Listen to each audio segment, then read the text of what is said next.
Welcome back to my channel. Here I am with you to solve first semester BCA degree examination model question paper 1 SCP syllabus for freshers and repeaters CA1 T3 computational discrete mathematics. The time duration of the paper will be 3 hours. Maximum marks will be for 80. So here this paper will be divided into 3 sections. So in section A you have to answer any 10 questions and 12 questions will be given, and each question carry 2 marks. So let us start the section A questions. What is a preposition? And write the following compound preposition symbolically. If 4 divides, then it will not rain.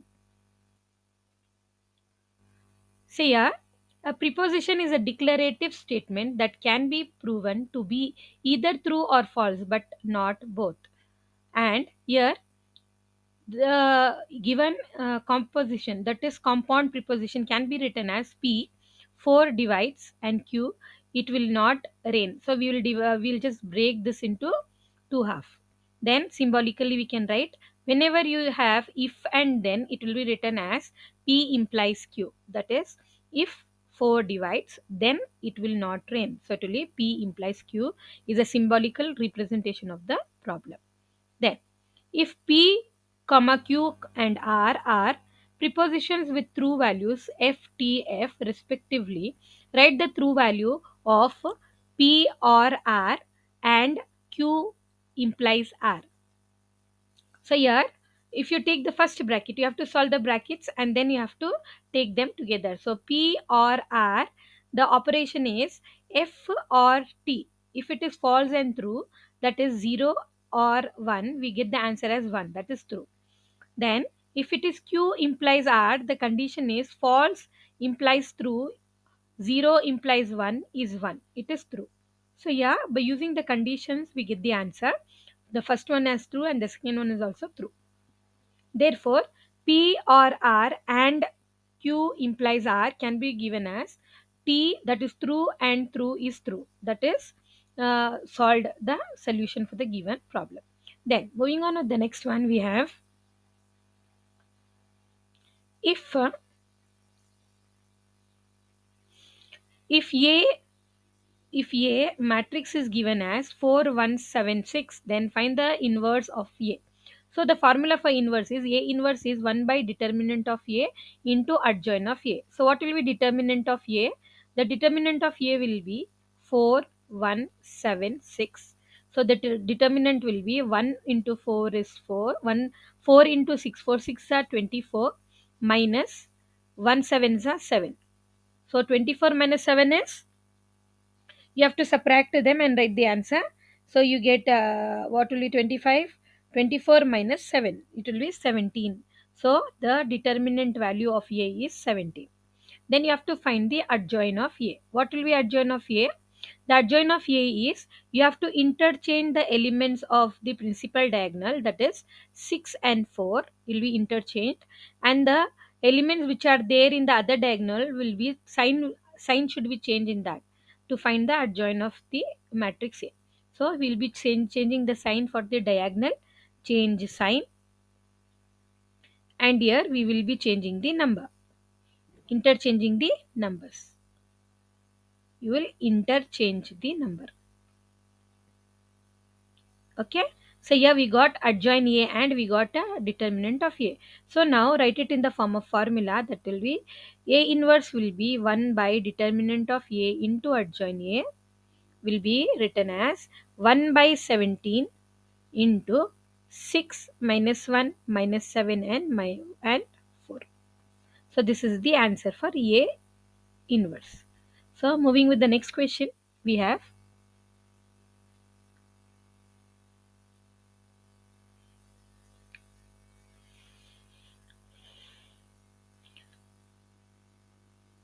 assume 10 people, so assume 100 people, how many number of people born in the same month? So we have something called the pigeonhole principle. So what is this pigeonhole principle? If n items are distributed among m containers, that is if you have m items and it is distributed in n containers, that is you have 1 2 3 4 and you have 1, 2, 3 container. So each one will go in the one, and the one extra will go into, that will be m should be, n should be greater. You can take here this as n and this as m. So n should be always greater than m. So here we have we have n items, and m containers. So we have always n should be greater than m according to pigeonhole principle. So yeah, that is at least one container must contain more than n by m items. So it, one container will contain more than one item. Okay. So here n is equals to 100 total number of people, and m is equals to 12 total months containers. So here n by m will be 100 by 12, which is a which will be 8.33. That is nearest to equal. We cannot write anything in decimal for the number, so we will take the nearest value, that will be 9 people. Since the number of people in a month must be an integer, at least one month must have more than 8 people. So what will be more than 8 people means it is 9. So therefore, question At number least 5, in how many ways can a student choose 5 courses out of 9 courses? If 2 courses are compulsory for every student. So we have total here is total courses are 9 and 2 are compulsory. So we need to minus 2 from the selection of course, that will be 5 minus 2 is 3, and total are 9. 9 minus 2 will be 7. So n will become 7 and r will become 3. So we have to find this by using the combination formula. NCR will be n factorial divided by n minus r factorial r factorial.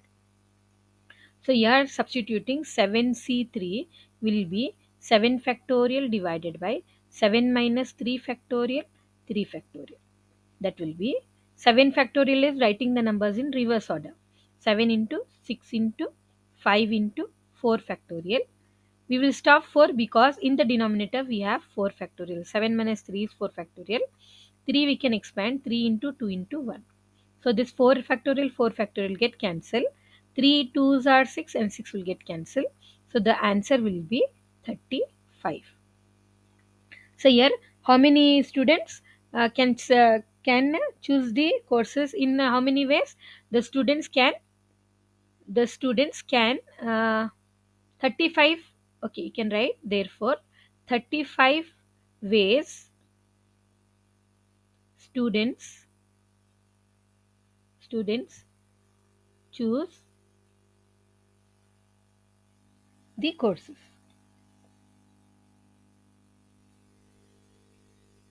In 35 ways, students can choose the courses. Okay.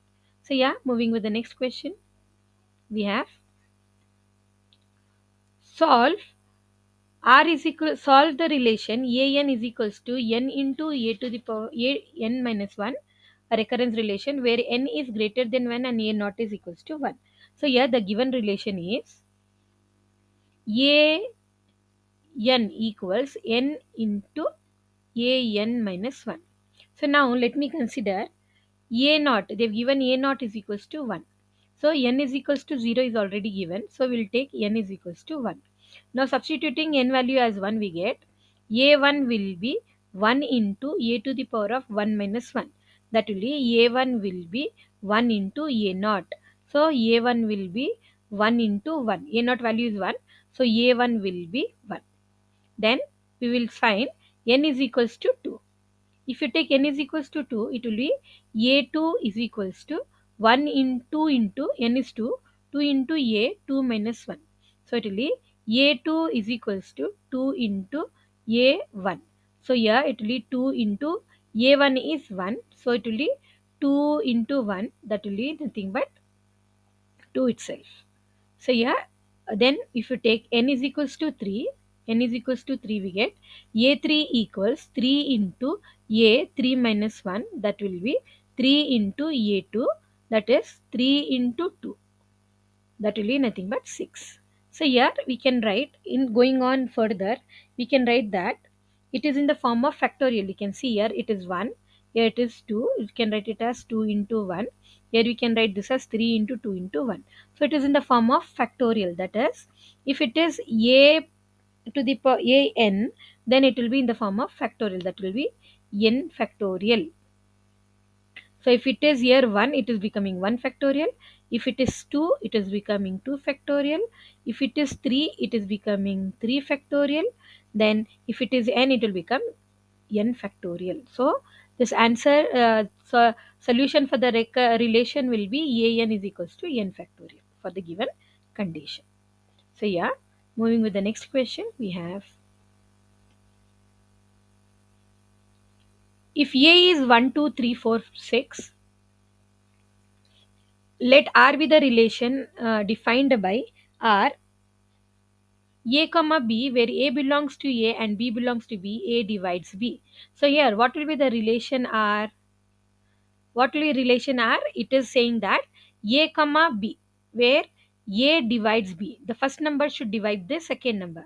So it will be 1 comma 1. 1 will divide 1. 1 comma 2. 1 divides 2. 1 comma 3. 1 comma 4. 1 comma 5. The first number should divide the second number. 1 comma 6. Okay, we don't have 5 here. 1 comma 1, 1 comma 2, 1 comma 3, 1 comma 4, and we don't have 5. So let me change this. It is 1 comma 1, 1 comma 2, 1 comma 3, 1 comma 4, and then 1 comma 6. Then we have, next one is, we'll take the second number 2. So 2 divides 2, then 2 divides 4. It's even number, it will divide even. 2 divides 6. Then we will go for the third number 3. So 3 divides 3, yes. Then 3 divides 6. Then we'll go for 4. So 4 divides 4, we don't have any other number. Then we have 6. So here it will be 6 divides 6. So this is the relation for the given condition. So now they're asking you to write its elements. So these are the elements of R. Then what will be domain? Domain are all the first elements in the relation. First element of the set in the relation, that will be all the first elements in the set, that will be, yeah.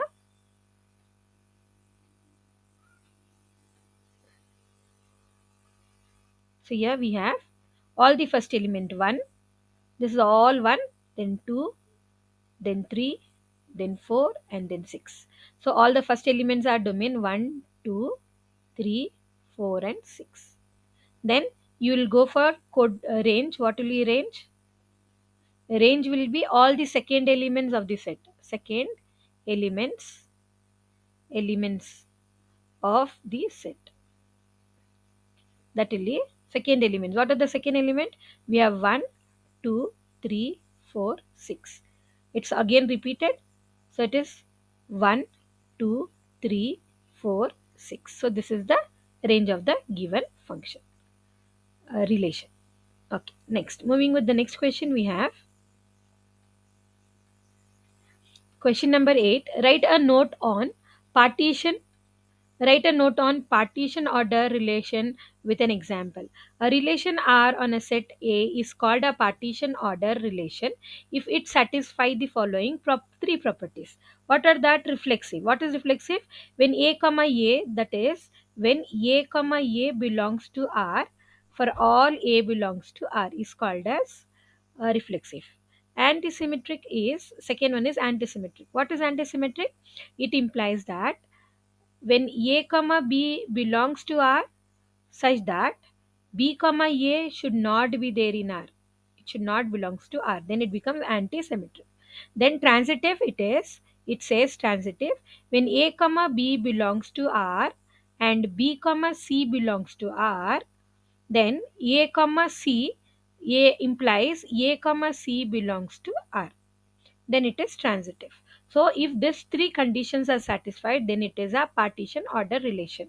So now, for example, if you take 1, 2, 3, and 4 and define a relation as A comma B, where A is greater than or equal to B, a divisibility relation. So here 1 comma 1, A and B are equal to them, or A is lesser than B. So 1 comma 1, 1 comma 2, 1 comma 3, 1 comma 4, 2 comma 2, 2 comma 4, 2, 3 comma 3, and 4 comma 4. So here reflexive, you can see they are similar, the same numbers, repetitions are there, then it is reflexive. Then antisymmetric, you can take any one of this. I take 2 comma 4 belongs to R, but I don't have 4 comma 2, which is not belonging to R, and 4 is not greater, it's not lesser or equal to 2, it is not less than or equal to 2, thus the relation satisfy anti-symmetric. Then you have transitive, you can see 1 comma 2, 2 comma 4, and then it is 1 comma 4. We have 1 comma 2, yes we have it, then we have 2 comma 4, yes we have, and then even we have 1 comma 4, hence it is satisfied the transitive relation. Since it is satisfying all the three, the given example is a partition order relation. Then moving with the next question, we have, if f of x is equals to, if f of x is equals to x plus 2 and g of x is equals to x minus 2, then find fog. What is fog of x? That is nothing but f of this is bracket g of x.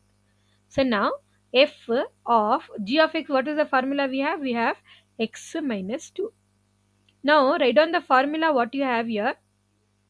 You write down the formula which is there for f of x. F of x formula. Before we have f, you write the f of x formula and call this as equation 1. Now compare this and this value of x which is there in the bracket. So from here we can see that x is changing to x minus 2 in the give in the solution what we got. Now what we will do, we'll substituting x value in equation 1. In equation 1 we get what we get here. So here we have f of x, that is gof, we'll write it as gof only, gof of x equals, now in place of x we'll write the value. What is the value we have? We have the value as x minus 2. Then we have this plus 2 as it is. I'm just substituting in place of x as x minus 2 and this plus 2 as it is. Then plus 2 and minus 2 will get cancelled. The answer will be x. So fog of x is equals to x. Hence it is proved. Then moving with the next question, we have the question number 10. Write a note on an adjacent vertices and adjacent edges with an example. Now what is mean by adjacent vertex? Two vertex u and v in a graph are said to be adjacent. So you can take it as p and q. Here we can even write it as p and q. P and Q in a graph are said to be adjacent or neighbors if there is an edge directly connected to them. So you can see here this both are directly connected to the one edge. Therefore, they are P and Q are adjacent vertices. They are adjacent vertices to each other. Then what is adjacent edges? So yeah, adjacent edges, two edges in a graph are said to be adjacent if they share a common vertex. So common vertex is nothing but points. Vertex are points and edges are lines. So here, if two lines are having a common vertex, same vertex, then it is called as adjacent adjacent edge. So here AC and AD are having the same vertex. Therefore, it is called as adjacent edges. Now, moving with the next question, write a note on walk or a path with example. So, here, what is a walk? A walk is a sequence of vertices and edges of a graph. If we travel a graph, then we get a walk. So, here, edge and vertex can both repeat in walk. So, I'm just going from here 1 to 2, I travel, then 2 to 3, I go, then I go to 3 to 4, then again I walk to 4 to I walk to 4 to 2, then again I go to 2 to 1, and then again I go to 3. So here it is given edges and vertices can repeat, then it is a example for walk. So here next one we have, what is a path? A path is a walk with no repetition vertex, or a path is a trial in which neither vertex nor edges are repeated. Nothing should repeat, it should be only one time walk. Okay, we have to, a path is a walk with no repeated vertex. We should not repeat any vertex. So here we'll take it example. Yeah, we take it from here. It is 6, 6 to 8, then 8 to 3, then 3 to 1, then 1 to 2, then 2 to 4. So here we are not repeating any vertex. Okay, we are just going it one time. So this is a path. Example for path. Then moving on to the next question, we have Euler circuit and Euler path. What is Euler circuit? An Euler circuit in a graph is a circuit that visits every edge of the graph exactly once, or return to the starting point, and returns to the starting point. So here we can take, if you go from here, that is E to A, then A to B, then B to E, then E to C, then C to D, then D to E. It's a Euler circuit. Okay. Then what is a Euler path? Euler path is, a Euler path is a graph is a path in a graph is a path that visit every edge on the exactly once. It may or may not return to the starting point. So it can return or it cannot return to a starting point. So let me take here E. I'm going starting from E to A, then A to B, okay, then B to E, then E to C, and E to D, and D to E. I'm taking the same example. It can repeat. It is given. So I've taken the example of repeating. If you don't want a repetition, then you can cancel this and write it till here. So it can be written in both the ways. Okay. So yeah, moving with the next question we have is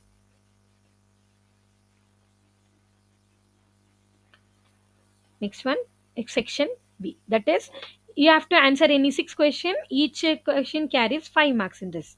So here we will be doing the problems on 5 mark questions. So here you have the first question: verify whether the following is tautology, contradiction, or either. So they've given a compound preposition and asking you to find whether it is a tautology, contradiction, or either. So here tautology is nothing but a logical statement that is always true regardless of the truth values of an individual prepositions involved. So if it all the values are true, then it is in the table is called as tautology. A contradiction is a logical statement that is always false regardless of the truth the values of the individual prepositions involved. So if all the values are false, it is called as contradiction. If all the values are true, it is called as tautology.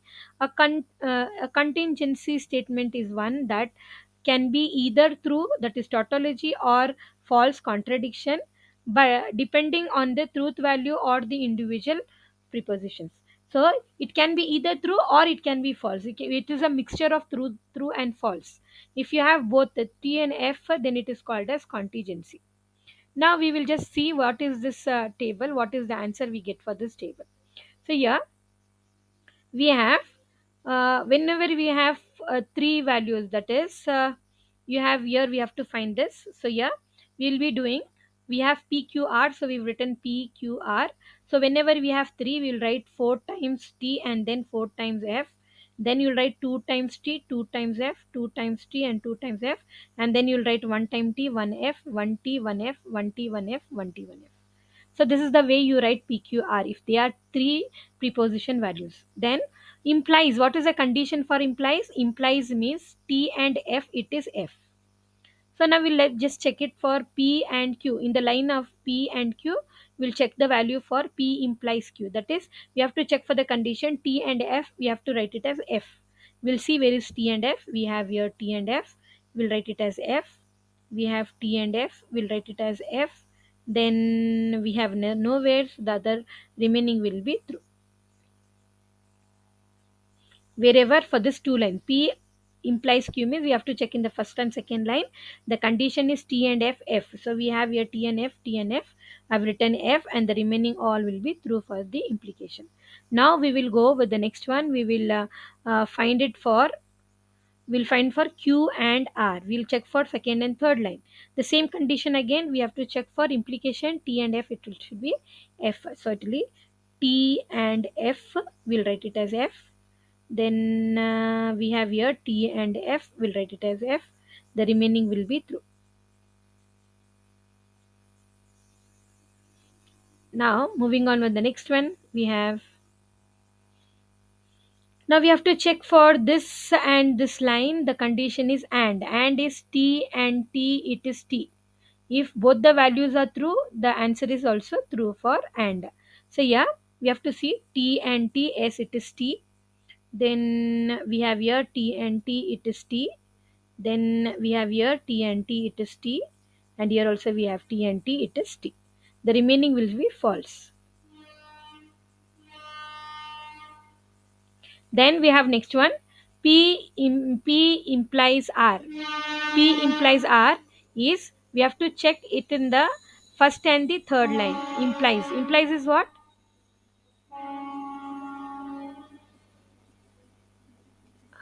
So now we are checking for implies, that is in P and R. P and R we have to check for the condition implies.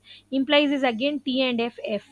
So we will check in the first and third line. We have T and F. We have F second line. Then we have fourth line T and F. It is F. Then we have nowhere. The remaining will be true. Then we have we have to always solve like this: first bracket, then second bracket, and then together we should take, and then we have to third bracket, and then again we have to take them together. Okay, that is how we write the table heading. Now we have this value, that is you have this one, and then we have p implies r. Now we have to check the values for this two, 1 and 2 column.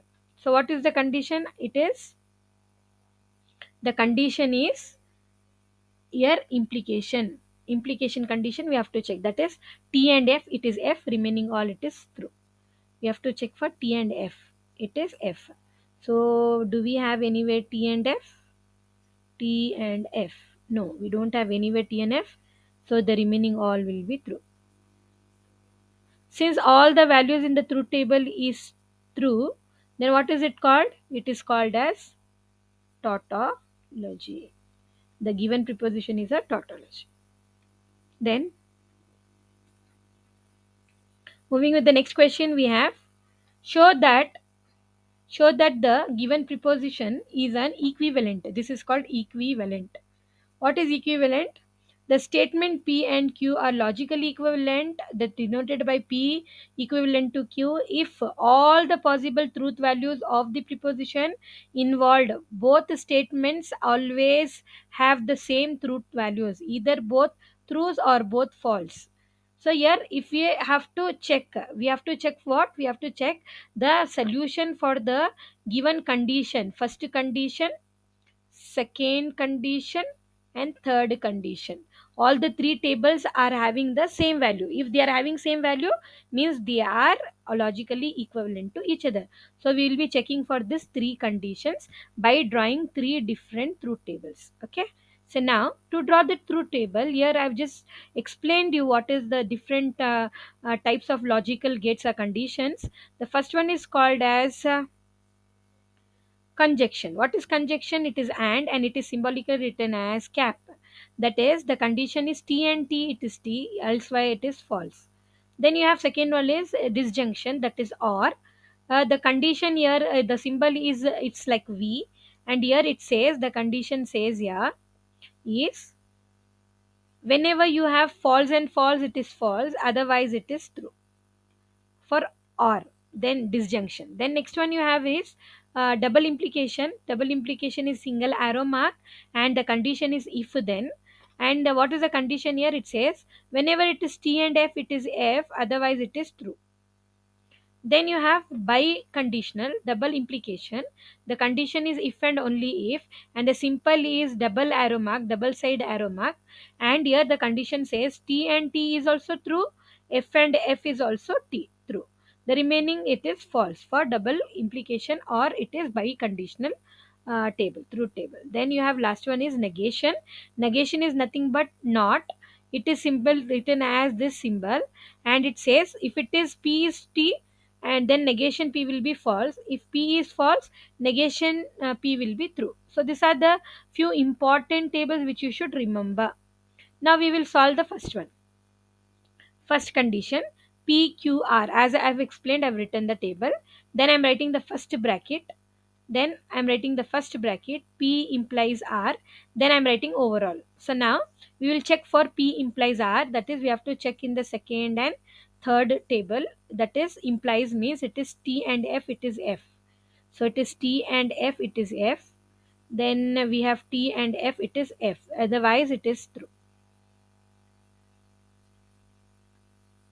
Now, next one we have to check the condition is for, we have to check it for P, that is first line, and in Q implies R, this line. That is this line and this line we have to check condition. Again it is implication. T and F, it is F. T and F, it is F.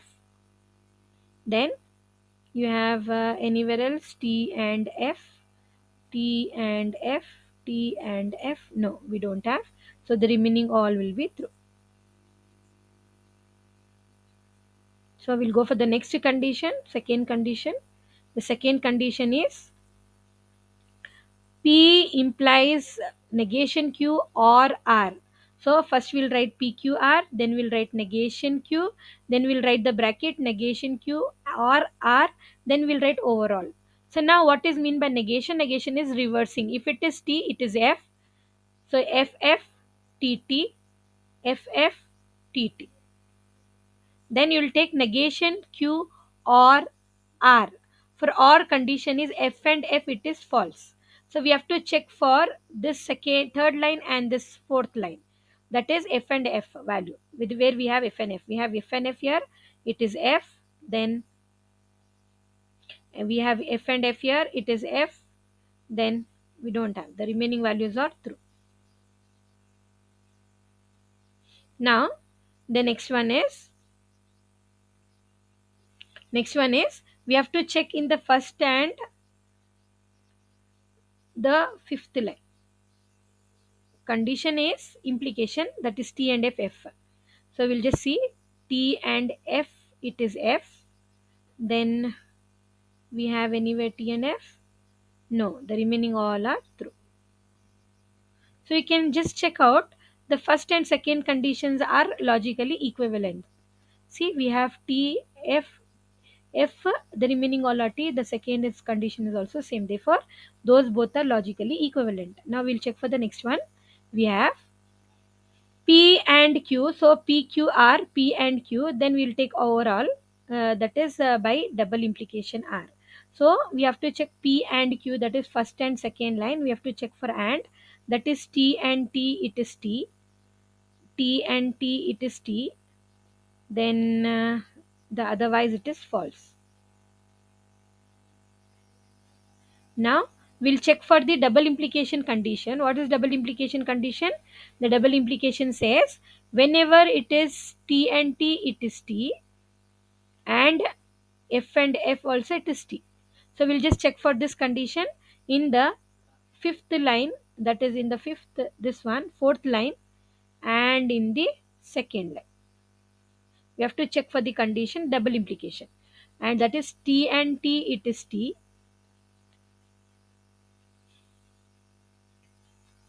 F and F, it is F. F and F, it is F. F and F, it is T. Sorry, T and T is also T. F and F is also T. Then otherwise it is false. Here also we have F and F, it is T. Then it is all false. So you can just see Here we have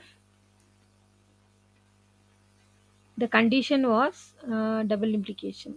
Okay, so you can see that the first and second are logically equivalent, but the third one is not logically equivalent, as the answer is differ from the starting two.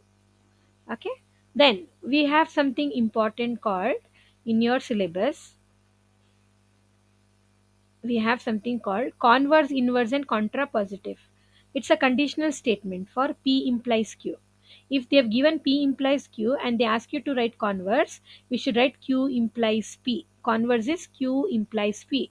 If it is raining today, if I take something like P, it is raining. Q, it is holiday. So we have to write Q implies P, reverse. That is, P implies Q will be if it is raining, if it is raining, then it is holiday. P implies Q. So what will be converse of this? Converse of this will be if it is holiday, reverse. If it is holiday, then it is raining. You have to reverse the statement. It's called converse. What is preposition? Negation P implies negation Q, where we have to add not for both the statement. So that is, if it is not raining, if it is not raining, then it is not holiday. Holiday. Then what will be contrapositive? This is inverse. Contrapositive is inverse of contrapositive is nothing but inverse of inverse. That is, negation Q implies negation P. Whatever inverse you get, inverse statement, we have to reverse the inverse statement. That is, if it is, if it is not holiday, if it is not holiday, then it is not, it is not raining. Okay, so we have to reverse the statement, then it's called as reverse the inverse, it is called as contrapositive. So this is very important topic in the logic statement, so I've just explained it. Okay, moving on with the next one. So the next question is 15. Question number 15. In how many ways can the letter of the following words arranged? We have first one is mathematics. So we have here 1, 2, 3, 4, 5, 6, 7, 8, 9, 10, and 11 letters.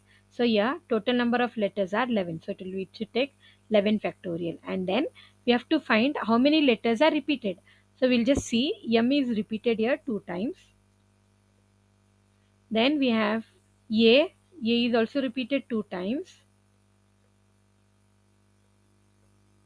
Then we have T. T is also repeated 2 times. So we'll write whatever repeated are there, that we'll write it in the denominator. So now it is 11 into 10. Factorial means writing the numbers in reverse order.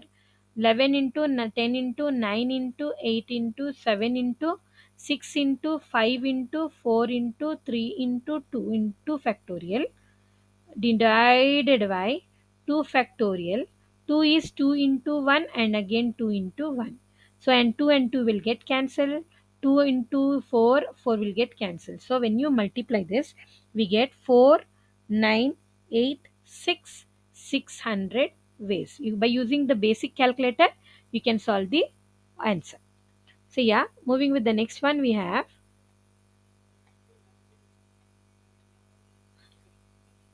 in how many ways this commerce can be arranged. So yeah, we have 1, 2, 3, 4, 5, 6, 7, 8 letters. So here total number is 8 letter divided by what are repeated here? M is repeated 2 times. M is repeated 2 times. C is repeated 2 times. E is repeated 2 times. So yeah, again it is 2 factorial, 2 factorial, 2 factorial. Certainly 8 into 7 into 6 into 5 into 4 into 3 into 2 factorial divided by 2 factorial, 2 into 1 into 2 into 1. So yeah, 2 and 2, 2 twos are 4 cancel, 2 and 2 factorial cancel. So it will be 8 into 7 is 56, 6 fives are 30, 30 into 3 is 90. So when you multiply, they will get 5040 ways. So the letter word commerce can be arranged in 5040 ways. So yeah, moving with the next question we have.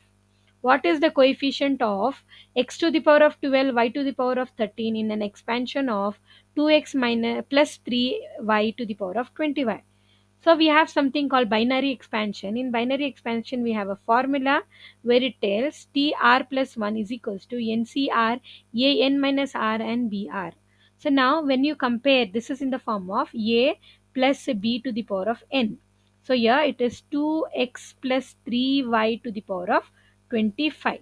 When you compare this both, we get A as 22x, B value as 3y, n is equals to 25. So substituting these values, we get tr plus 1 will be n is 25 cr, a is 2x to the power of n minus r, then b is 3y to the power of r. So here we have 25 cr. We can separate because we have two terms. We can separate them and write n to the power 2 to the power of n minus r, x to the power of n minus r. Then here also we have two terms, break them. 3 to the power of r, y to the power of r. By using the index, a into b to the power of n can be written as an into bn. The law of index. Okay. So yeah, after doing this, we can just equate the terms. So when you equate the terms, that is, here we have, they've given in the question, it is x12 and y13. So we can take the value which is having y, that is yr is equals to y13. That means r value is 13. Substitute here in place of r, we get 25c13, 2 to the power of 20, here n is 25, here it is 25. Okay, so I just forgot to write, it's 25.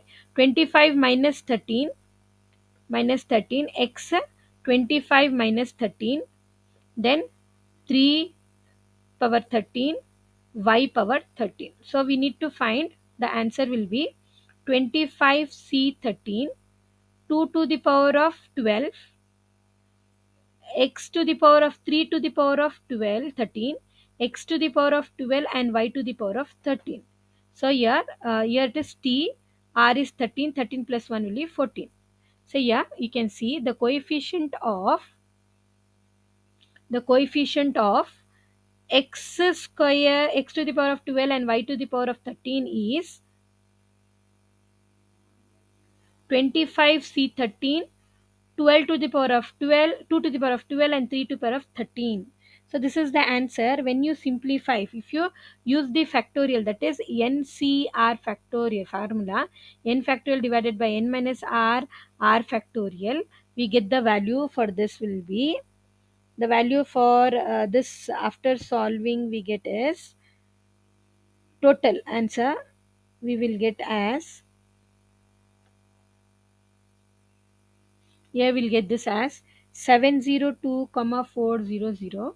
So now when you multiply, and when you multiply 2 and 3's and you get the answer, the final answer you get is 33 comma 959 763 545. So this is the coefficient of the given term. So even you can stop here and you can do the multiplication part. Okay, simplification part. Then moving on with the next question we have, use mathematical induction to prove n cube minus n is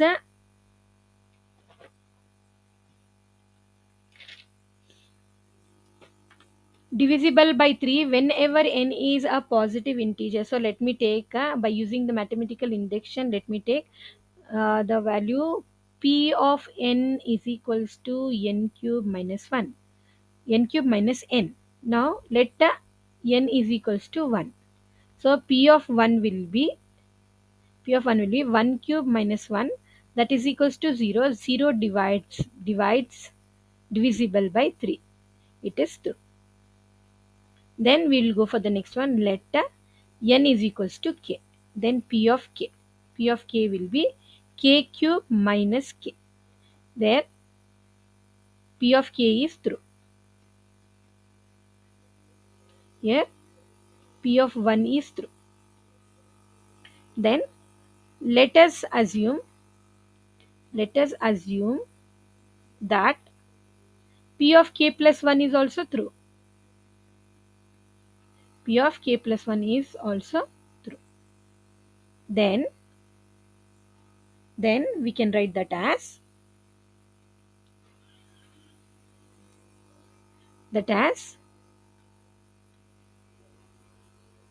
n is equals to k plus 1, that will be P of k plus 1 equals k plus 1 to whole cube minus k plus 1. By using the formula a plus b whole cube formula, we write a cube plus k cube plus 3k square plus 3k plus 1. That is a cube. The formula for a plus b whole cube is a cube plus 3a square b plus 3ab square plus b cube. So by using that formula we get this. So it is minus k plus 1.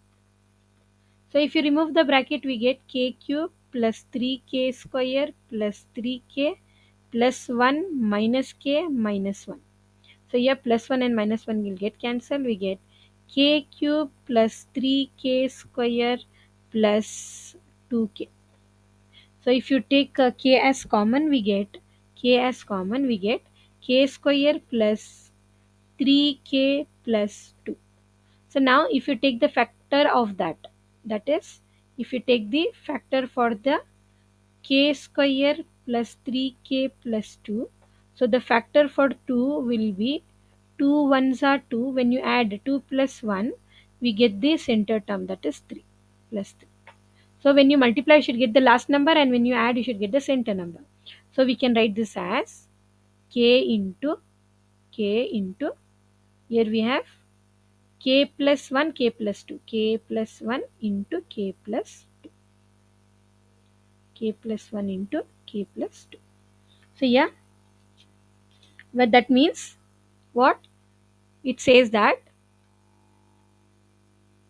it is a it must divide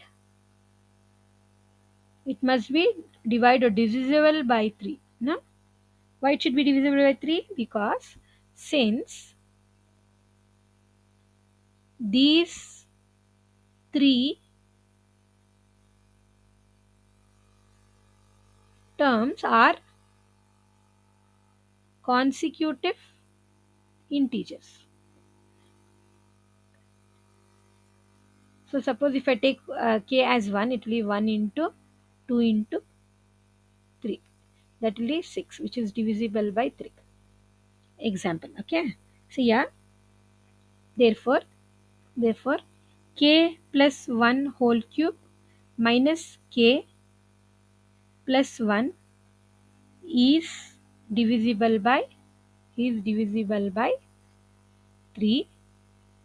Therefore p of k plus 1 is true, and therefore n cube minus n is divisible by 3 for all positive positive integers n. For all positive integers n. Hence it is proved. Now we will take find that 18, question number 18. If A is 1 2 3 4 and R and capital S are the relation of R by R, R cross R defined by R are the set 1 2 1 3 2 4 and 4 4, and S is 1 1 1 2 1 3 1 4 2 3 and 2 4. We have to find R of S. That is R of S. What is R of S? Now you take the first element of R. So that is 1 comma 2. If 1 comma 2 belongs to R, you should have some element which is starting from R 2. So we have here 2 comma 3. So we have 2 comma 3 belongs to S. Then we have to see the first and last element implies 1 comma 3 belongs to ROS. Then we'll go for the next one. We have if 1 comma 3 belongs to, we have another number for 2. So we'll take 1 comma 2 belongs to R. Then we have 2 comma 4 belongs to S. Implies 1 comma 4 belongs to S, ROS. Then we'll go for the next one. We have 2 comma 4. So we have 2 comma 4. We have no element which is starting from 4. We have 4 comma 4. So here again we don't have any elements with 4 and 4. So the answer for this is 1 comma 3 and 1 comma 4. Then go with the next one. We have the next one is S of R of S. So again for this we will start. For S we will go for the terms of S. So we have in S we have 1 comma 1. 1 comma 1 belongs to S, implies 1 comma 1 belongs to S. Then then then 1 comma 3, then 1 comma 3 belongs to ROS. Then you have 1 comma implies 1 comma 3 belongs to ROS. Then you have next one, you have second element 1 comma 2. 1 comma 2. So we have 1 comma 2, but here nothing is starting from 2. Then you have 1 comma 3. We have no element which is starting with 3. We have 1 comma 4. We don't have any element which is starting from 4. We have 2 comma 3. No element starts from 3. And 2 comma 4. We don't have any element which is starting from 3. Therefore, the solution for the set is, the solution for the set will be S of ROS will be only one element, that is 1 comma 3. Then moving with the next one, we have last one, that is S square. What will be by S square? You can see S square. S square is nothing but S into S, S cross S. That is nothing but SOS. So we have to see for SOS, that will be if you take, that is 1 comma 2 belongs to R, S implies 1 comma 2 comma 1, that is 2 comma 4, 2 comma 4 belongs to S. That is therefore 1 comma 4 belongs to S square. Then you can take the next one. You have 1 comma 3, 1 comma 3 belongs to S. We don't have any, like 3 comma 1. Then we can take 2 comma 4, 2 comma 4 belongs to S, implies 4 comma 4 belongs to S. Therefore 2 comma 4 belongs to S square. Fine. Then you can take, or the other way you have, we can solve this in the other way also, that is you can do like this. For we have R as, that is if you take the third one is if A comma B, if A comma B belongs to S and B comma C belongs to S, then implies A comma C also belongs to S, right? That is what I've written there. Then we have domain is nothing but the first element. First elements of the bracket will be 1 and 2, domain. Okay, for S. Then range will be the second elements of the set S. We have the set S is 1 comma 2 comma 3 and 4. We have 4 elements. So now if you want to write, if A is equals to 1, then C can be 1, 2, 3, 4. That will be 1 comma 1, 1 comma 2, 1 comma 3, 1 comma 4. Then we have, if A is equals to 2, then we have C will be 1, 2, 3, 4.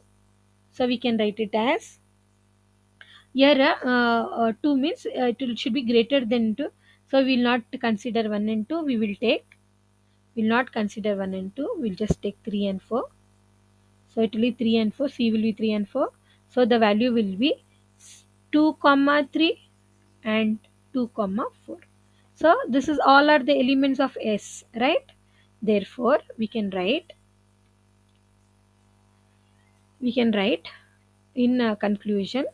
In conclusion, we can write S square is nothing but 1 comma 1, 1 comma 2, 1 comma 3, 1 comma 4, 2 comma 3, 2 comma 4. That is nothing but it is similar to S. Therefore S square is equals to S is the conclusion for the answer. Now moving on with the next question we have. So here the next question is, find the in degree and out degree of the each vertex. Vertex is points in a graph with a directed edges. Also verify in degree is equal to number of edges. So now we have we'll just check out. In degree is now if you have a point and the line is moving towards the point, it's called as in degree. And if you have a point and the line is moving away from the point, it is called out degree. So yeah, we will just find the in degree and out degree for the given graph. So here we have for A, that is loop means it is having one out and one in. So for A we have in and out. So here for A we have one in, that is here one in, one out. Okay, then you have, then the remaining you can see how many in degrees I have. It is one in, one in plus one in, and how many out? 1, 2, 3 out. So it is 3. Then you can take B. For B it is, for B it is 1 is going out, 1 is out, and in is 2. 2 are coming in, so it is 2. Then for C it is, if it is loop, it is for both 1, 1. Then in degree and out degree, then you have leave the loop and then find it. For you have for C 1 in, 2 plus 2 is in degree, then out degree is 1 plus 1. Then for D you have no loop, so it is D, you have 1, 2 going in and 2 going out. Then for E you have self loop 1, 1, there is 1, 1, so loop you leave, then 1 and 2 is coming in and 2 is going out, 2 and 2 plus 2 plus 2. Then for F it is 0 and 0. Just we'll write it here, the values what we got. So for A it is, for A it is 2 and 4. Then for B it is 2 and 1. Then C it is 3 and 2. Then it is 2 and 2. Then again it is 3 and 3. So here it is 3 and 3. 3 and 3. Then it is 0 and 0. So if you add 2, 4, 6, 6 plus 6 is 12. Then here you have 4, 5, 6, 7, 8, 9, 10, 11, 12. So we have 12. So always the in degrees will be equal to out degree. And is asking you to find the in degree is equal to vertex. We have to check. Is it equal to vertex, number of vertices? Yes, we will just check out. We have here, how many vertex we have? We'll just check here, how many vertex. So yeah, we have 1, 2, 3, 4, 5, 6, 7, 8, 9, 10, 11, 12. Yes. So in degree is equal to number of vertex. So hence it is satisfied. It is proved.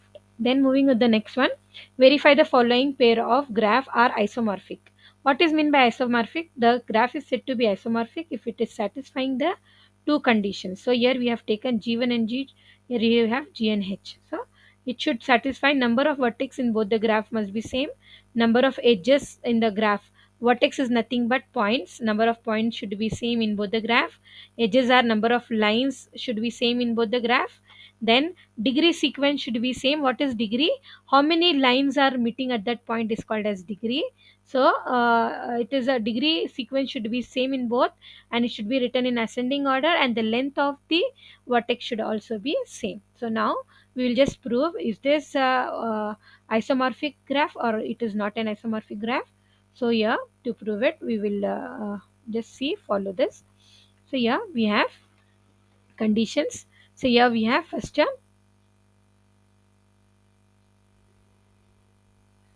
we have vertex 1, 2, 3, 4, 5, 6, 7, 8. So we have 8 vertex points, 1, 2, 3, 4, 5, 6, 7, 8, 8 points.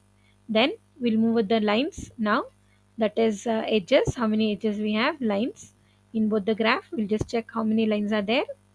So yeah, we have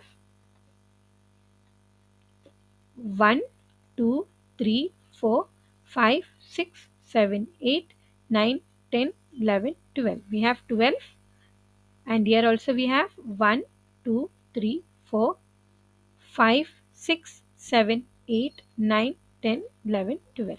We have 12. Then we will just check with the degree sequence. The degree sequence of the given graph is,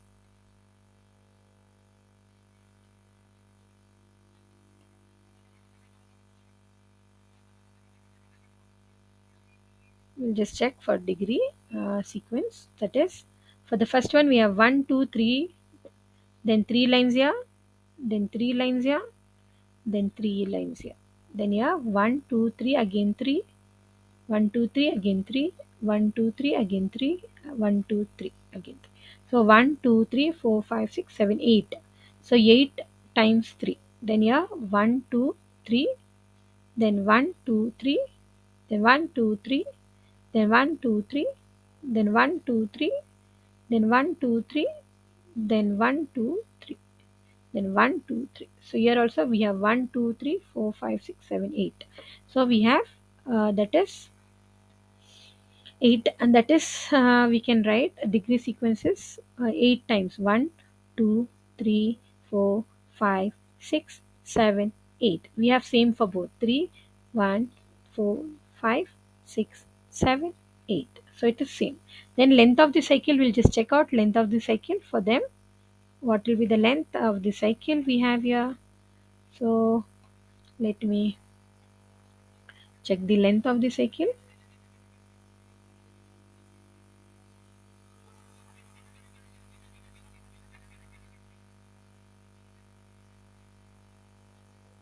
Suppose I take the length that is this 1, 2, 3, 4. Here I can take 1, 2, 3, 4. Yes, the length of the cycle is also same. Therefore, the length is 4, 4 for the cycle. So we can write the length is 4 and 4. The length is 4 and 4. Therefore, it is a isomorphic graph since it satisfies all the conditions. Now moving on to the next one, we have section C, that is answer any 3 questions. Each question carries 10 marks. So here comes the important main, and the questions are very simple. You can just understand what I am going to explain you. So the first one is called as Cramer rule. What is mean by Cramer rule? Cramer rule is nothing but we are going to solve. That is, first we will write down the values of A, matrix A. That is the coefficient of x value. If there is nothing, it is 1. So it is 10, 1, 1. Then for y, it is 1, 8 and minus 1. Then for z, it is 1, 1 and 8. 1, 1 and 8. If you don't have value, it is 1.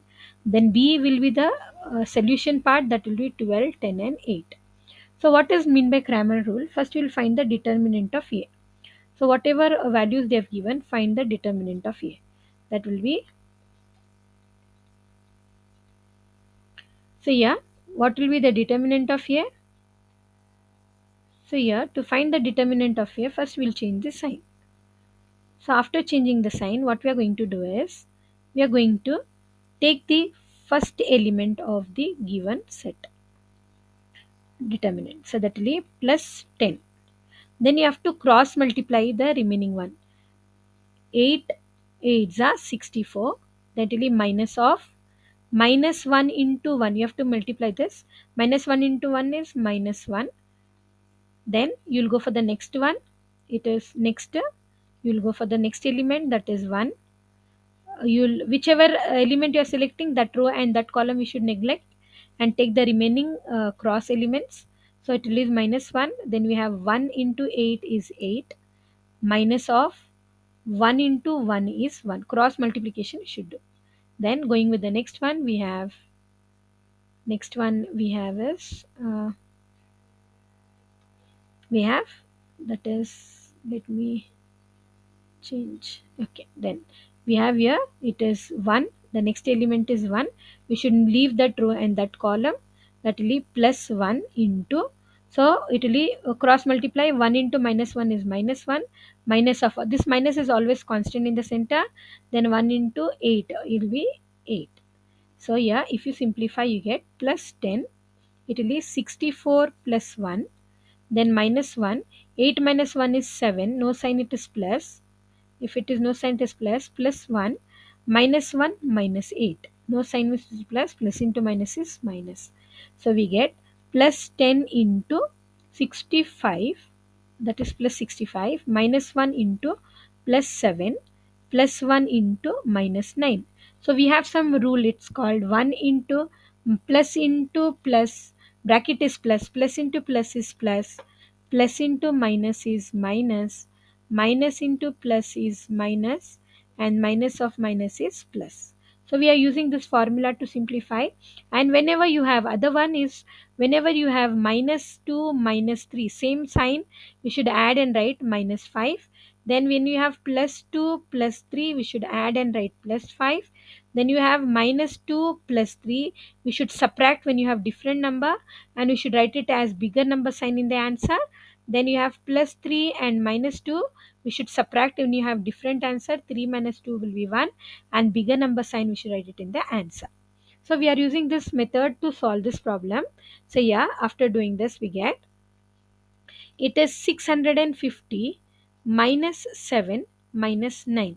So it will be 650 minus 16. That is nothing but 634. So delta value we got it as 634. Now we'll move on to the next one. What will be next step? Next step is to find delta x. What is delta x? Delta x is nothing but the first column is called x. The first column is called x, the second column is called y, and the third column is called z. So we'll change. We have to interchange the x column. We have to interchange the x column. That is, x, in the place of x column, we should write b value 10, 12, 10 and 8.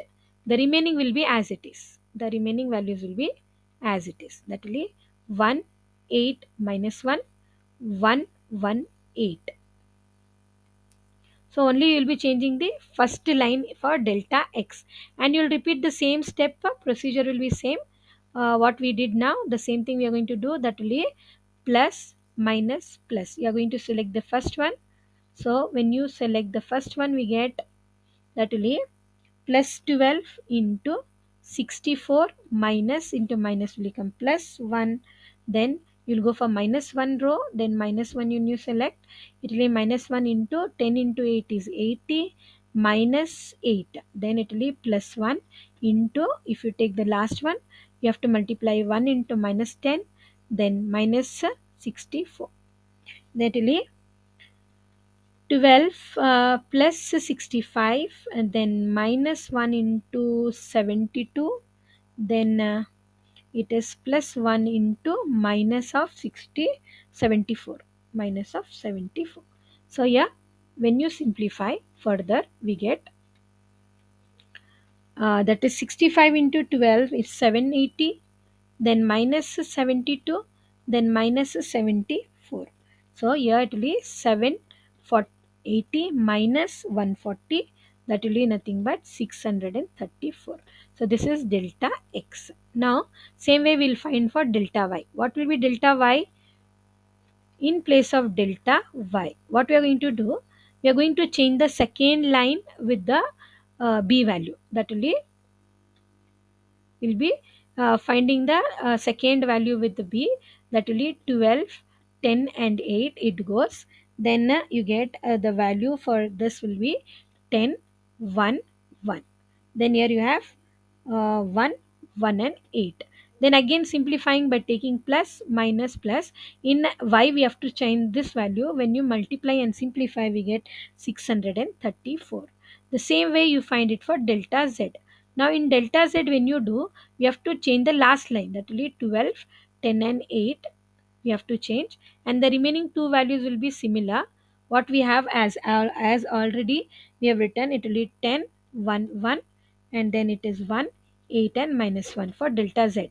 So here for this y we have changing the center one, and when you simplify the same method, we get 634. So now what will be x, y and z? X, y and z will be, x will be delta x by delta, y will be delta y by delta, and z will be delta z by delta. So here we get 634 divided by 634, it is 1. Again here 634 divided by 634, again it is 1. And again here 634 divided by 634 is 1. This is the method which is called as Cramer rule.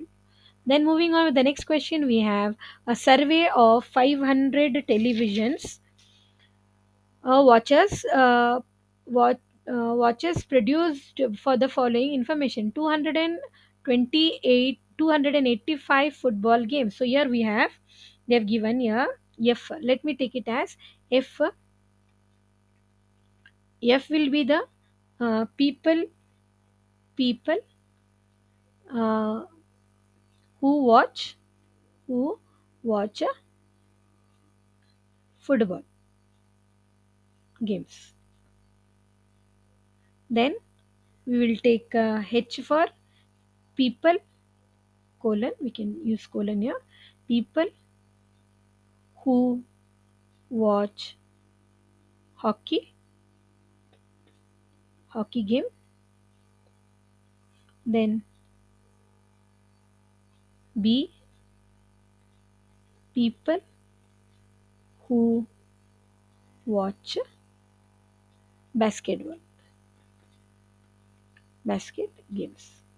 So here according to the question they have given here, that is the people who are watching football is 285, the people who watch hockey is 195, the people who are watching basketball is 115, the people who are watching football and basketball are 45, the people who are seeing football and hockey are 70, then the people who are watching football and that is hockey and basketball is 50. Then the people who are watching all the three, we don't know, we have to find all the three. How many people are watching all the three? We have no idea. We have to find it. Then total number of people watching, total number of people are 500, and then the people who doesn't watch any of the three will be dash, will be 50, who does not watch any of the matches. So now he's asking you to find many things. All three kinds of games. Who watch all three types of game, that is we have to find X. Then only watches football games, only watches hockey, only watches hockey and basketball, only watches basket and football games. So we have this many questions, we'll be solving one by one. So yeah, the first one is, the first sub question is, the first sub question it says is, you have to find the number of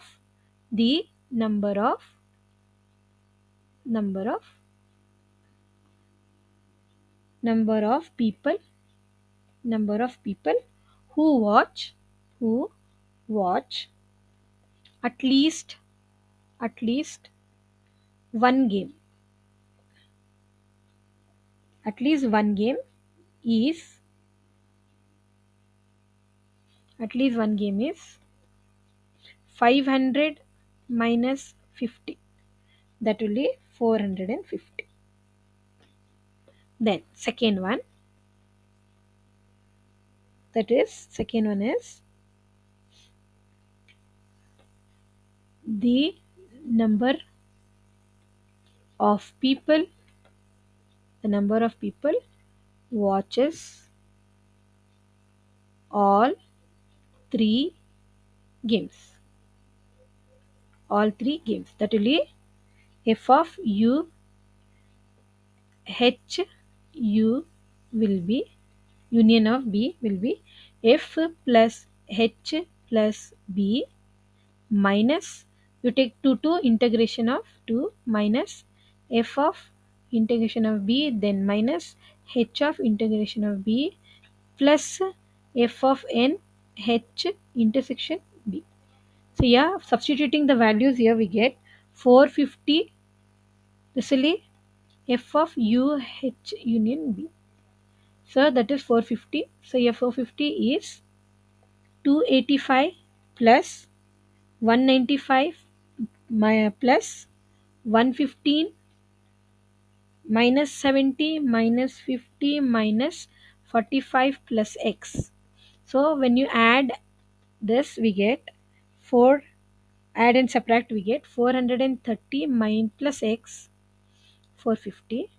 So x will be 450 minus 430. So x is 20. Thus 20 people watch all three games. Watch all three games. Then moving with the next question, we have next one we have to find is,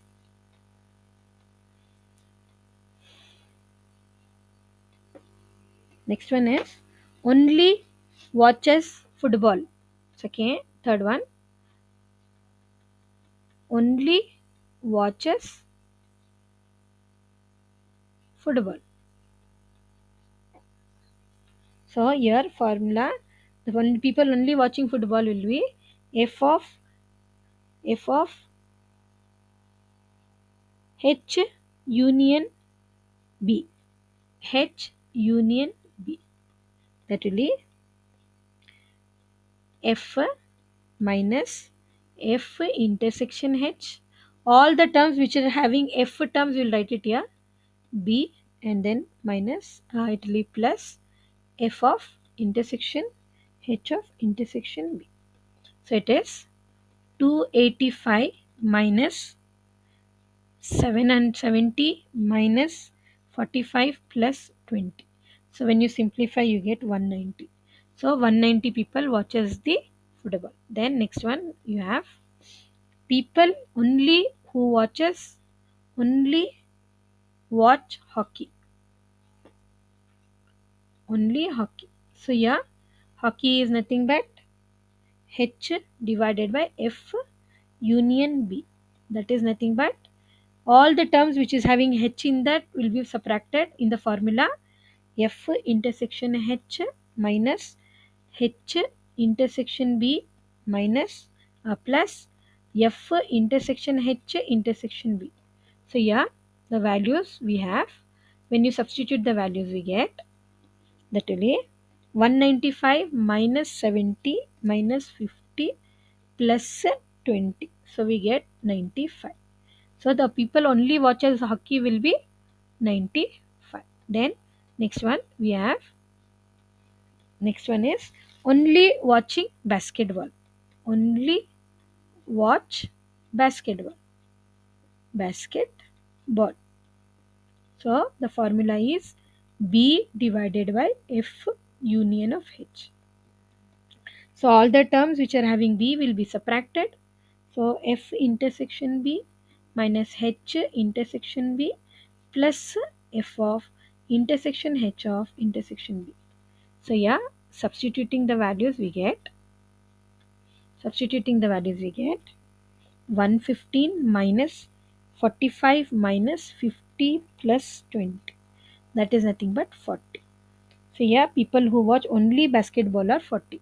The next one you have, next one is only watch hockey and basketball.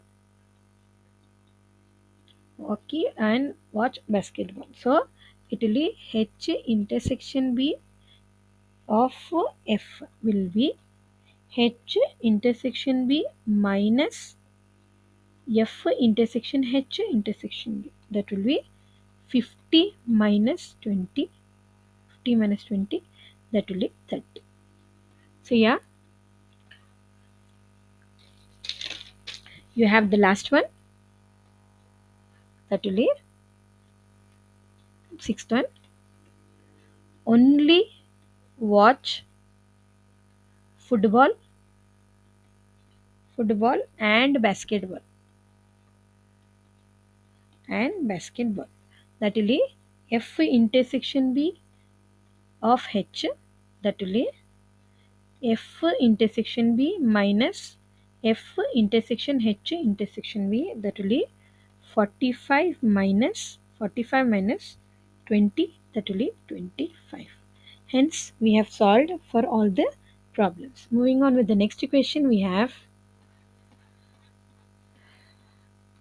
show that 1 square plus 3 square plus 5 square plus 2n minus 1 to the power of square is n into 2n minus 1 into 2n plus 1 divided by 3 by mathematical induction. So here by using mathematical induction we have to prove the given problem. So here to solve this, let me take P of n is equals to 1 square plus 3 square plus 5 square plus 2n minus 1 whole square is n into 2n minus 1 into 2n plus 1 divided by 3. So now let n is equals to 1.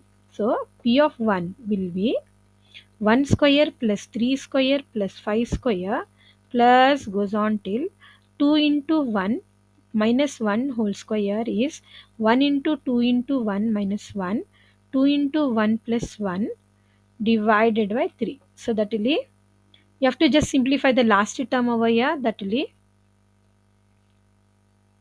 you get 2 minus 1 square, and here 1 into 2 minus 1 is 1, that will be 2 plus 1 is will be 3 divided by 3. Here 3 and 3 get cancelled. Here 1 square is 1. 1 is equals to 1. Therefore, P of 1 is true. Then let k n is equals to k. Then P of k will be 1 square plus 2 square plus 3 square, 5 square. 1 square plus 3 square plus 5 square plus 2k minus 1 square equals k into 2k minus 1 into 2k plus 1 divided by 3. So yeah,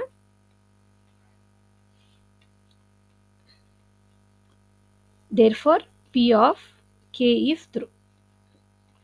Now we shall prove P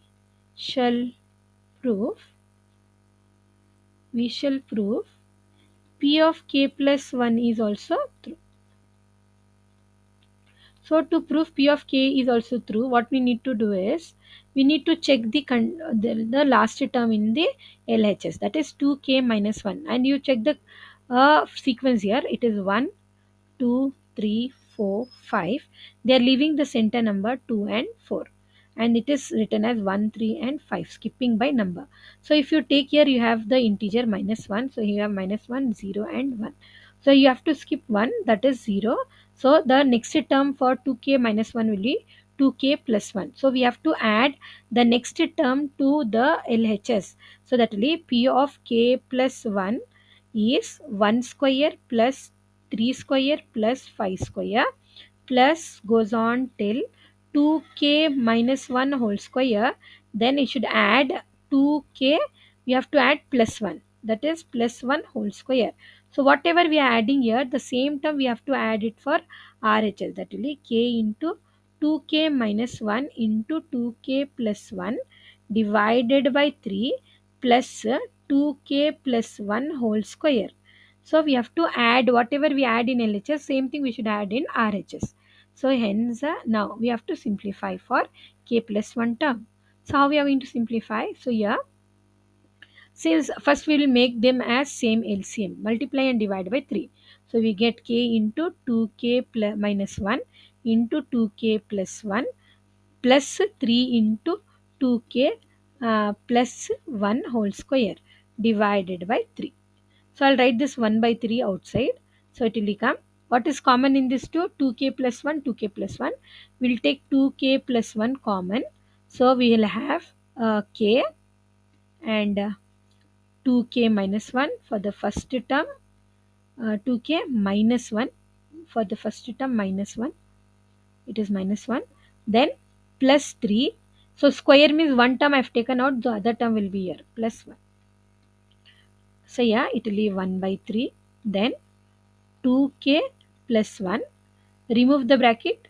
K into 2k is 2k square minus k into 1 is k plus 3 2s are 6k plus 3 1s are 3.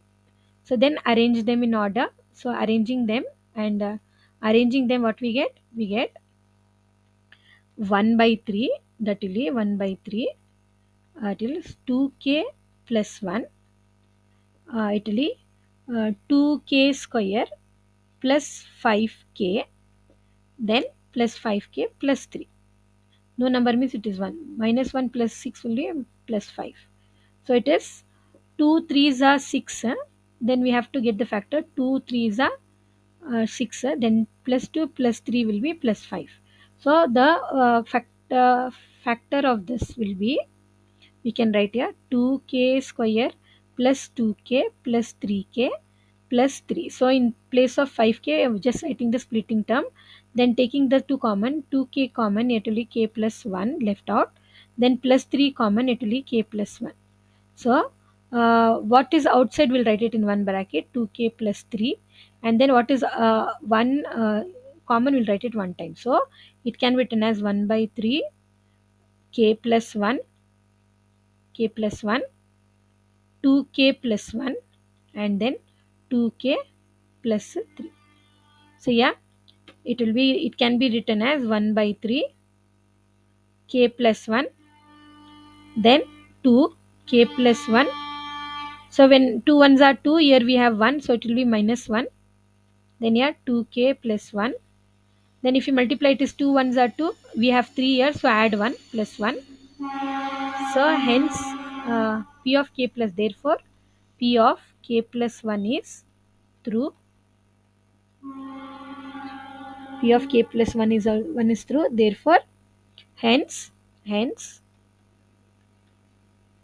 p of n is through for all positive integer n. So the last question of the paper is write what is the length of the shortest path between a and z in the weighted graph shown in below. So yeah, the last question we'll write, we'll solve this. It's a very important question. So we have here, by using the Dijkstra algorithm, we'll solve this problem.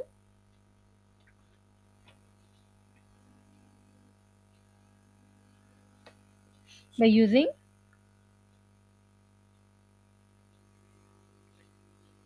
Dijkstra's algorithm. we have, it's called DIJK star algorithm.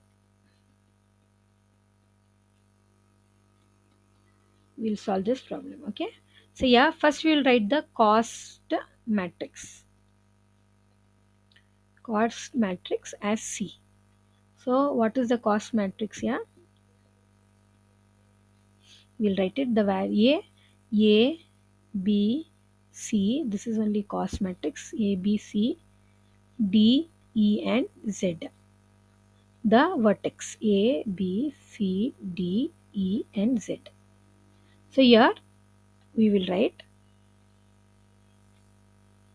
wherever it is loops, we'll write it as 0. We'll just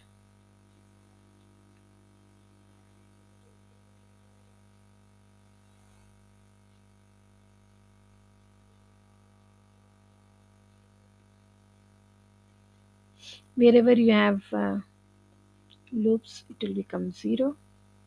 Then just see A to B, the value is 2. A to C, the value is 3. We have only 2 edges, so the remaining all will be infinity. Then B, B to A is 2, B to A is 2, B to D is 5, B to D is 5, B to E is 2, B to E is 2.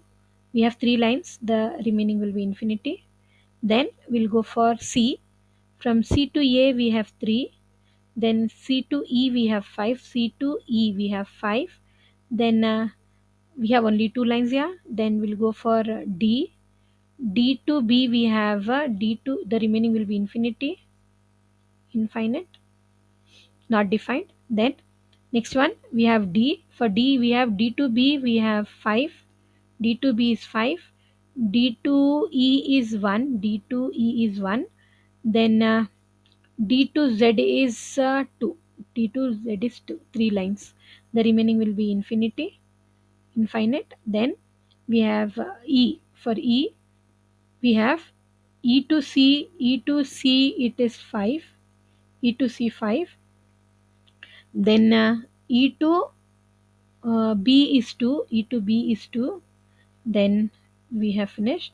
E to D is 1, E to D is 1, then E to Z is 4, E to Z is 4, then E to A we don't have any. Then Z, Z we have E to D is 2, E to D is 2, then E to E, Z to D is 2, Z to D is 2, it is 2. Okay, then Z to E is 2, D is also 2, Z to E is 4, Z to E is 4, the remaining will be infinity. We have only 2 lines which is connected. So this writing of matrix is called as cost matrix by seeing the name.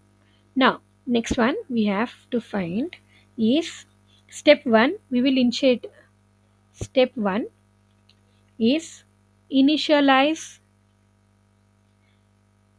S value. S will be A.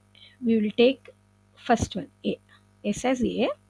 Then V will be all the vertex A, B, C, D, E, and Z. Now, in the first step we do this. Then step 2. In step 2, we'll take initialize D. What is D? Initialize D is nothing but finding the value of D. DB. What's the value of DB? That is 2. And then what is the value of C? C is 3. Then what is the value of D? Is infinity. Then D of E is also infinity. Then D of Z is also infinite. Okay. Then after this, what we are going to do after this, we have to find minimum value, that is minimum,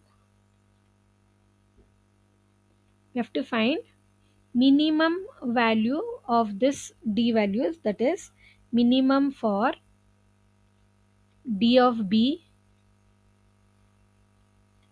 d of c, d of d, d of e.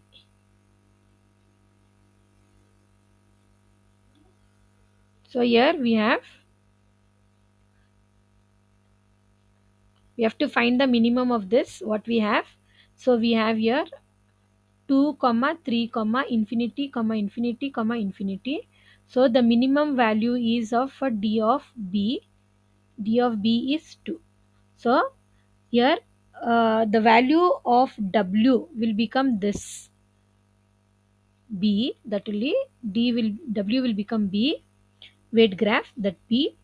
Then we have to find minimum value, and whatever here we have a value of d of b, the b value will become w for us.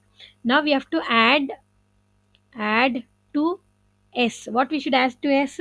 Whatever w we get, we should add to s. S is already we have taken as a, so I'll add now b for s. Okay, so now s becomes a comma b. Now after adding this, we have to find v.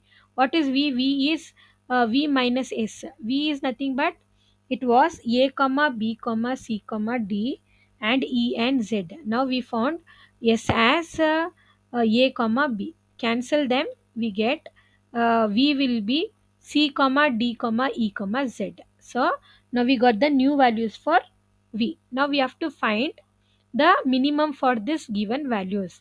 So how you are going to find the minimum for this value? That will be found as, so we will be taking d of v. We have a formula, d of v will be minimum of d of v minus d of w plus c of w comma v, c of w comma v, that is d of v is what we have, c, minimum of d, v is c comma d, w is we have taken w as b, plus c, w value is b comma c, v is c. So now we'll find the value of this minimum of d of c. What is d of c we got? We'll just see what we got. D of c, d of c was 3, d of c was 3. So here we'll just write that value here, d of c was 3 comma, then we have to find d of b. What was d of b? D of b was 2. So we have d of b as 2. 2 plus. Now what is mean by this c of b comma c? C of b comma c. C of b comma c is nothing but in the cost matrix b comma c, we have to find the value, that is b comma c.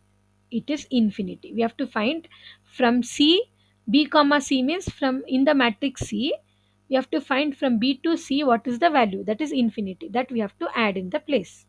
So we get here infinity, infinite values, that is infinity. So now what is minimum of this? That is 3. 3 is minimum. So what is d of c? D of c is 3. Then the same way we have v is how many?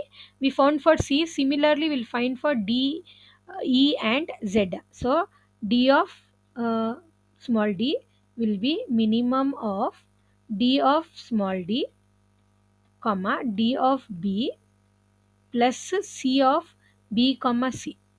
Then values are minimum of d of d,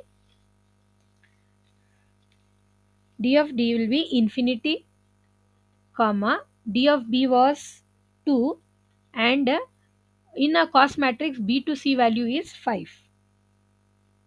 So it will become minimum of infinity plus 7. So yeah, the value for d of d The value of d of d will be 7.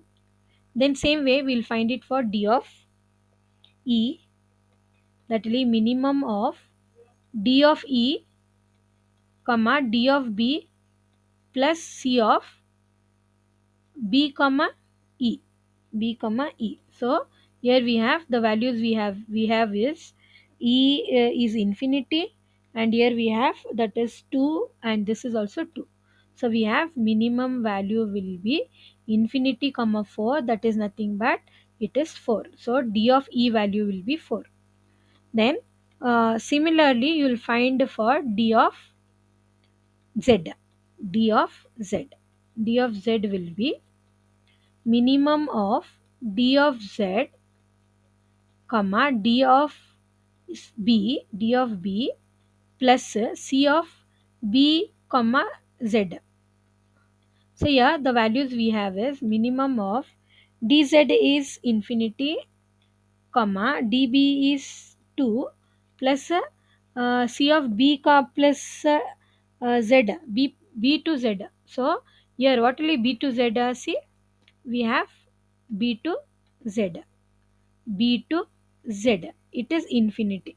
So we should write that value, it is infinity, b to z is infinite. So here infinite. So here it's a infinity, d of z is infinity. Now next step is step 4. We have to find the, in step 4 you will be finding the value of w. Find w and add to s, add it to s. So now what is that w? W is nothing but we have to find the minimum value of d of c, d of d, d of e, whatever we found now, d of e and d of z. The values what we have got.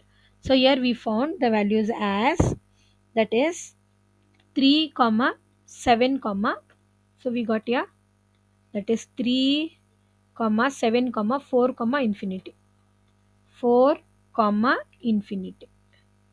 Okay, so what is the minimum value? Minimum value is 3. So d of c is equals to 3, that means w is c. We got the value of w.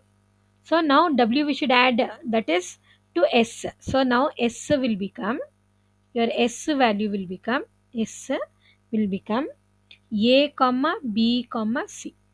Now after finding s we should find v. V is v minus s. V is what? A comma b comma c comma d comma e comma z, then divided by s, a comma b comma c.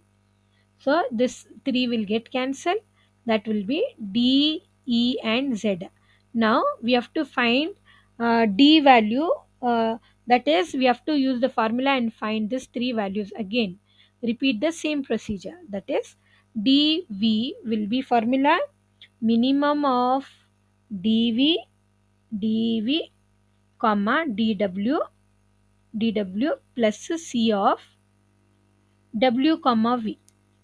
So now we have to find this values by using this values what we have found here. So yeah, it will be for v will be this 1 2 3 values we have to find for d, that will be minimum of d, v is d small d, w is c plus c of c comma d.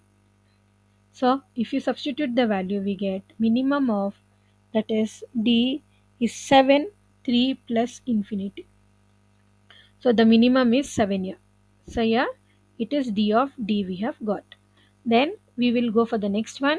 We will find for d of e and d of z. So here d of e will be minimum of d of e comma d of c plus c of c comma e.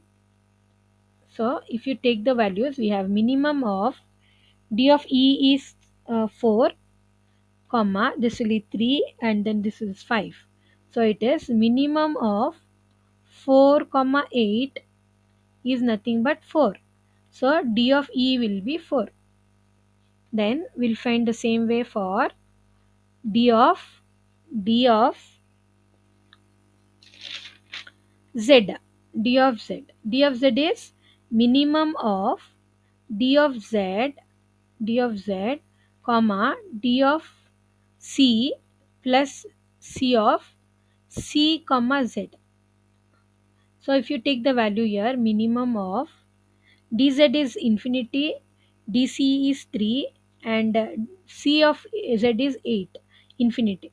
So the value is infinite, d of z is infinite. Now moving with the next step, what you are going to do, we have to find the again we have to find w. What is w? W is nothing but minimum of d, cap small d, d of e and d of z. That will be, we have 7 comma 4 comma infinity. So what is the minimum value here? That is for e, we got 4. So d of e will be 4, means w will become e. So add to s, add to s. So s will become a comma b comma c comma e. Now find v. What will be v? V will be v minus s. V is what? A comma b comma c comma e comma d comma z divided by a comma b comma c comma e. So now this all 4 will get cancelled. So you left out term will be d and z. So again you have to repeat the formula for d and z. So when we get d of v will be minimum of dv comma dw plus c of w comma v. Again repeat the formula for d and z. We have to find for d and z. D of small d will be minimum of d of small d, then comma d of w is here e plus c of e comma d. So yeah, it will be minimum of value, that will be d is 7, 7 comma 4 plus 1. So we get here minimum will be 7 comma 5, the minimum is 5. So d of small d is 5. Then we'll go for d of z. D of z will be minimum of d of z comma d of e plus c of e comma z. So now if you substitute, you get minimum of, that will be d of z. D of z is infinity, and here we have 4 plus 4. So it is minimum of infinity comma 8. So it is 8, that is d of z is 8. So now we have to find the minimum value again for these two values what we have got. So now finding this minimum value, we get d of minimum of d of d and d of z will be 5 comma 8. The minimum is 5, so d of d is 5. So yeah, w will become d and add to s. So if you add to s, s will become, your s value will become, that is a comma b comma c comma e comma d. So v will be v minus s, that will be a comma b comma c comma e comma d comma e comma z divided by a comma b comma c comma e comma d. So all the things will get cancelled, and then we get a z. So v will be z. Now d of z, if you find, we by using the formula we get minimum of dz, comma d, v is w is d, plus c of d is how much, z comma d. So when you find the answer, we get 8 comma 7, that is nothing but 7. So minimum of dz will be 7. Will be d of z,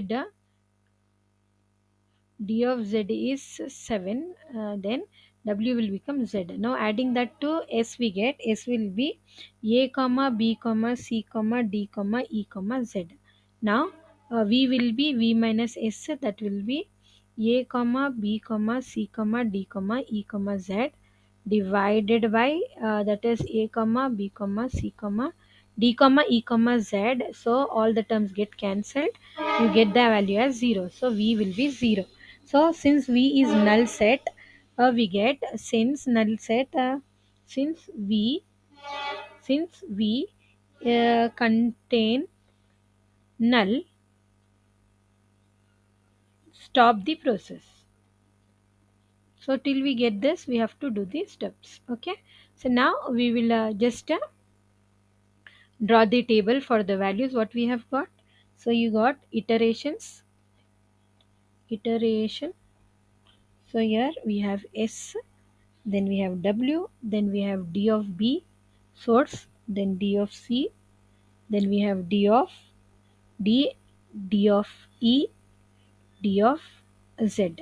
So now, so we have values we have got. We'll just put down the values in the table. So yeah, we have iterations, that is initially we had taken so s as a, and we did not get z first one, then it is 2, 3, infinity, infinity, infinity. Then first iteration we got, that is a comma b was s, w was b, then we got the values, your minimum values was 4 and infinity. Then when we did it for second time, we got s as a comma b comma c, and we got w as c, 2, 3, 7, 4 and infinity. Then we did the next one, third iteration, we got a, b, c and e and e. So w was e, then we got the value here was 2, 3, 5, 4 and 8. Then next one was fourth iteration, that was fourth, we had, so yeah, we had fourth, fourth was, it was here, this was d, so it was added here a comma b comma c comma e comma d. Then the values what we got was 2, 3, 5, 4 and 7. Then the last one we did was fifth iteration, that was we got this as z, so adding that to s, we got a comma b comma c, e comma d comma z was your s values. Then we got the values for this was the values for the final we got was 2, 3, 5, 4 and 7. So we can see that for d of b, for d of b we have 2, d of c the minimum shortest distance is d of c we have 3, d of d we have 5, d of e is 4 and d of z is 7. They are the minimum distance from d of b is 2, that is from a to b, distance shortest distance is 2.